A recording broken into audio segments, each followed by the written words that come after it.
What's up, lady and gentlemen? Welcome to another video. Today is going to be all about running mistakes, specifically running mistakes made by want-to-be tactical athletes, future tactical athletes, even current tactical athletes that want to improve their running, but also have other training that they have to do. So it's not necessarily going to be running mistakes made by like elite runners or people who really want to only improve their running.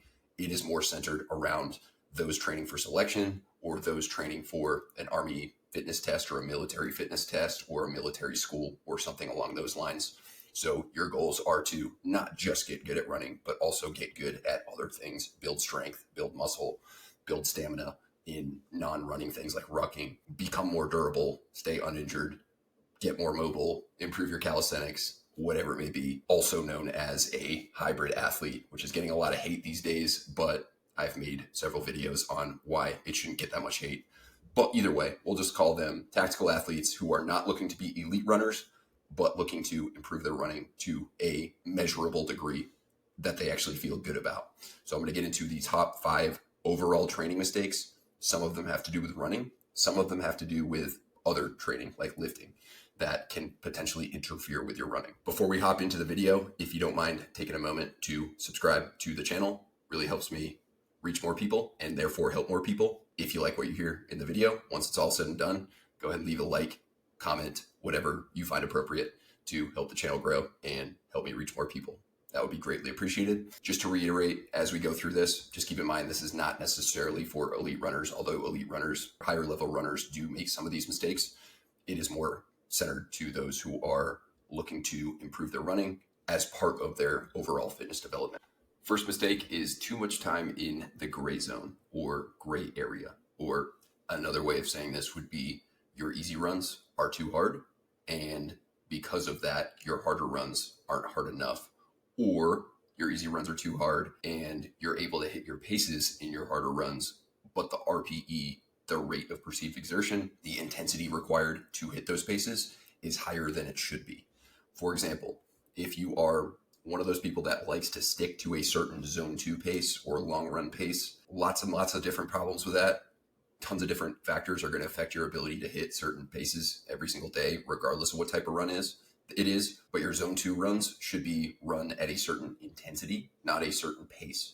It's going to fluctuate. Of course, it's going to get better over time. When you first start out running, you might have to walk for a good portion of your runs until you continue to develop your aerobic system and get better. And then you're going to have to walk less and less. And then you'll be able to run a little faster over time. But it may not be every single week. The weather, your recovery status, your fatigue, your sleep the night before, your use of stimulants prior to the run, whether you drank the night before, lots of different factors can affect your ability to hit certain paces on easy runs. So when you think easy run, don't think slow, don't think hit this pace, think easy. You can use heart rate, 60 to 70% of your maximum heart rate. You can use the talk test, the ability to carry a conversation or say a 12-ish word sentence without having to stop for a breath. You can use nasal breathing. There's some issues with nasal breathing, especially as you get better at it. You do it more often. You can start nasal breathing in higher zones, or you can use RPE, or you can use, even better, a combination of 2 or 3 of these things. So make sure your easy runs are easy. Therefore, when you do go and do your harder runs, you're able to put the right amount of effort in and hit your paces. What does that mean? Maybe you're able to hit, say your tempo run pace this week is supposed to be 7 minutes to 7:10 per mile. That's a good solid pace range, but you went too hard the previous weekend on your easy runs. And even though you may be able to hit that 7:05-ish pace on that tempo run, maybe that RPE, the rate of perceived exertion, was an 8.5, 9. That is too high for sustainable tempo run training. Tempo run should be around a 7, 7.5, occasionally maybe 8 RPE, depending on how you're pacing them. They should not be almost time trials. Whereas had you run that easy run at the intensity that you were supposed to run it at, you would have recovered better and therefore been able to hit that pace, but also keep it in the right intensity range and therefore recover from that run better, and so on and so forth. Same with repeat work. A lot of people will run their repeat work too hard anyway. They will go and treat repeats as sprints where they just go all out on the first one, all out on the second one, all out on all of them. But what ends up happening, because they're not sprinters and they're not resting a super long period of time between repeats, they end up running way faster at the beginning, way slower at the end. So they don't really adapt to a certain pace. They end up just running different paces each time and still developing just as much, if not more, fatigue than they would had they stuck to the right pace at the right intensity. And when you go into a repeat session already fatigued from your easier runs, it's going to be harder to stick to those paces, and it's going to be therefore more fatiguing, harder to recover from, and it's going to bleed into your following training that week, the week after, the week after. It's going to make programs less sustainable. You end up stagnating, or you end up regressing even, or you end up getting an overuse injury of some sort, and it's not great. So keep your easy runs easy, keep your hard runs hard. When you keep your easy runs easy, you're going to be able to keep your hard runs hard. And when you keep your hard runs the right intensity, even if they're not all out, which they shouldn't be in general, unless you're doing a time trial, you're going to be able to continue to progress and recover and hit your paces and hit your intensities week after week after week, especially in the context of doing a bunch of other training throughout each week that is not running, but will affect your recovery going into runs and after runs. So less time in the gray zone, more time at the right intensity. Zone 2, easy aerobic base building, is to build your aerobic system, get your body better at using fat for fuel. When you go too hard there, you start burning carbohydrates for fuel, and that is more glycolytic training. That's more tempo work or higher intensity work, and you miss out on that adaptation, and it's more fatiguing. And then when you approach those harder runs, you're unable to tap into that higher intensity glycolytic work just because you're going to be more fatigued. Which brings us to mistake number 2, kind of along those same lines, intentionless running. This usually comes in 2 forms. 1, the average person, when they go out for runs, their goal is to go until they get tired or go until they hit a certain amount of miles as fast as they possibly can. If your intent with a run is to go out and get tired, you're not really going to adapt much. You're going to develop a lot of fatigue. You're going to put yourself at risk for certain common running injuries, runner's knee, shin splints, foot issues, stress fractures, etc. And you're not going to get a lot of adaptation from it. You're not going to improve all that much. If you're brand new to running, of course, any running is going to make you better for a period of time, but this is going to be short-lived. And then another way this commonly presents is aiming to hit a certain arbitrary number of miles per week, no matter what. Maybe you had a buddy that ran a certain amount of miles in his selection prep and you're shooting to hit that same amount of mileage. Or maybe you ran a certain amount of mileage last week and no matter what, you want to run more miles this week, even if your body is screaming at you to maybe dial things back and take a little bit of a down week, or maybe take a day off, or take a deload, or take a couple days off, whatever it may be. And still, you just aim to hit that exact arbitrary number of mileage. Mileage is absolutely a factor. If you run more miles, you increase your running potential. But that being said, even if your mileage is high, especially if your mileage is on the lower end relative to whatever you're training for, every run should have an intent behind it. Is this run going to help me develop my aerobic system? Is it going to help me improve my lactate threshold? Is it going to improve my 2-mile time, my 5-mile time? Is it a VO2 max centric run?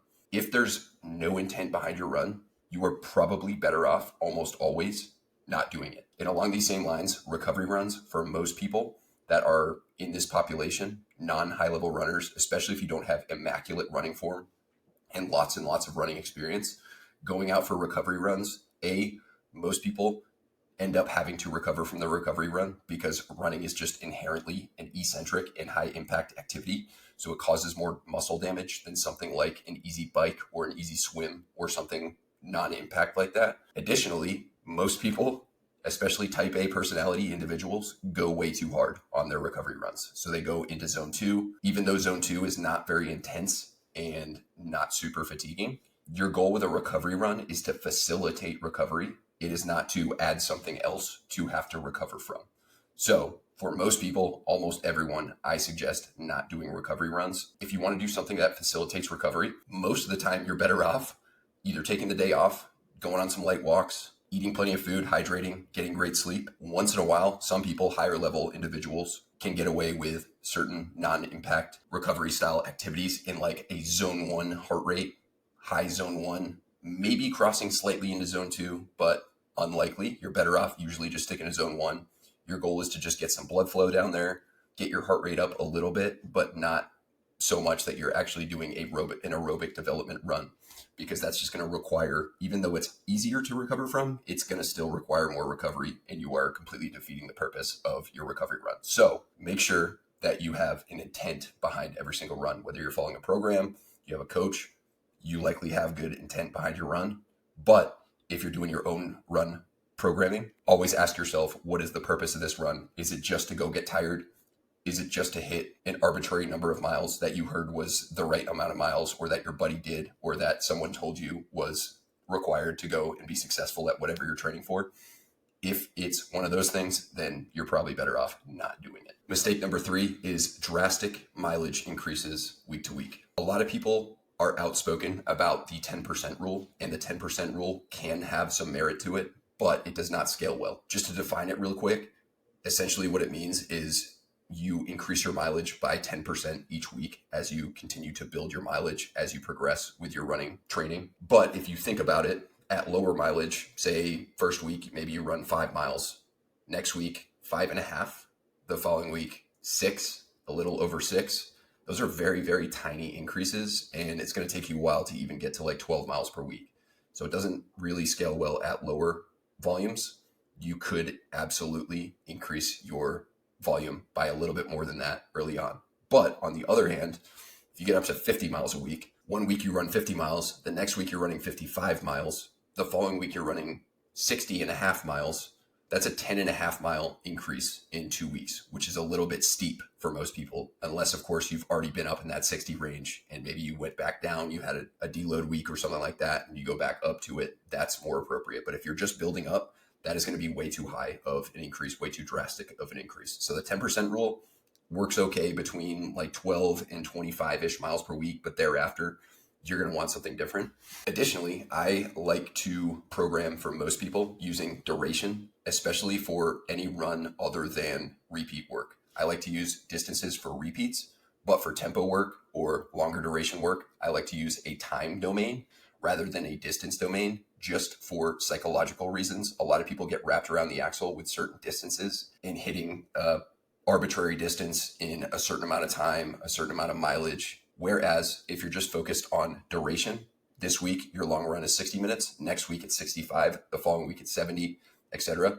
As a byproduct of making those increases, you're going to end up increasing your mileage, but you're just not thinking about the mileage so much as, I just need to make sure that I run at certain intensities for certain durations throughout the week. So I like to use duration. Another key benefit to that is the way I like to progress things. If you're in a base building phase, I like to use the 5-minute rule. So say you're doing 3 to 4 runs per week. We'll say 4 runs for this example, Monday, Wednesday, Friday, Saturday. You can use the 5-minute rule. Say you start out at 20-minute runs, maybe a 30-minute run on the weekend. That's your long run. So you do 3 20-minute runs, 1 30-minute run, week 1. The next week, 3 25-minute runs. You add 5 minutes to each of the runs, and then you add 5 minutes to the last run, 35 minutes. If you want to add duration only to one run, so say, for example, you want to keep your weekday runs relatively similar once you hit a certain amount, say you have 3 30-minute weekday runs, and then you want to do a longer run on the weekend, then I would use a 10-minute rule for that. So say you get up to 30-minute runs for your weekday runs, and you're up to 45-minute run for your weekend run, you would add no time to those weekday runs, and you would add 10 minutes to make it 55 minutes for that weekend run,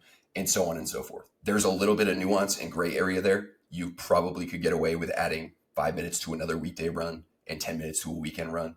I would cap it out at no more than 20 total minutes per week. So that's 5 minutes to 4 runs, or 10 minutes to one run and 5 minutes to another one. That would be 15 minutes, or maybe you could do 5 minutes to 2 runs, 10 minutes to one run.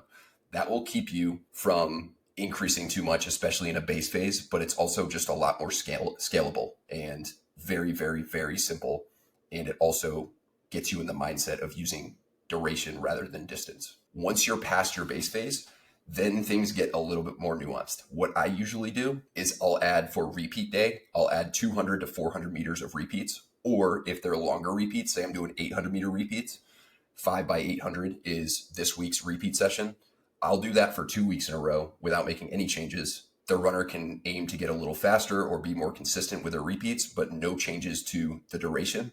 And then the following week, I'll add another 800. So I'm adding 800 meters, but it's bi-weekly instead of 800 meters in 1 week. When you're down to the 200 and 400 meter repeat range, you can add a single repeat to each of those every week if you'd like, or you can still do the same thing where you keep the same distance of repeats 2 weeks in a row, and then you add 2 more repeats to those sessions bi-weekly. For tempo runs, working up, I like to add 2 to 3 minutes. So say you start with a 12-minute tempo run, next week do a 14-minute tempo run, next week 16, next week 18, 20, and so on and so forth. Or you could add 3 minutes if you're like later on more advanced and you've got the running mileage and experience under your belt.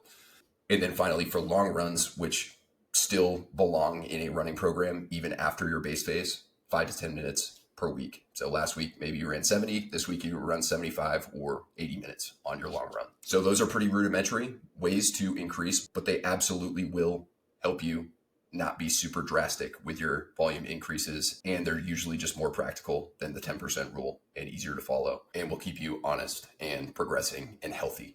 Mistake number 4 is a gym mistake, lifting with too much lower body volume. It could be a combination between lower and upper, but we'll talk mostly lower just because it's going to interfere with running a lot more than upper body training. Although upper body training must be factored in, we'll talk lower. So this could present in many ways. Too much frequency, you're lifting lower body too often. You are doing too many exercises in each respective lower body session. You're doing too many sets. Maybe you have your exercises in a reasonable range, but you're just doing too many sets of each exercise. And finally, doing too many reps. And a lot of people will make multiple of these mistakes in their lower body training, and it will interfere quite significantly with their recovery and therefore their run performance. As for frequency, this one's a little more nuanced. You absolutely could get by with once per week. You could get by with twice per week. You could even get by with 3 to 4 times per week for lower body. However, the more frequently you do lower body, the fewer sets and the fewer exercises you should do for each of those sessions. Generally, if you're training for selection or if you're really looking to hone in on your run goal and you maybe have strength on maintenance mode, or you're trying to build just in small amounts, somewhere in the 7 to 10 sets total per week range for lower body would be a good solid target to shoot for. And you can train hard. You absolutely should train somewhat close to failure, some lifts maybe to failure, but a lot of people will do 10 to 15 sets of lower body work in one session, and they'll do that 2 or 3 days per week. That is way too much.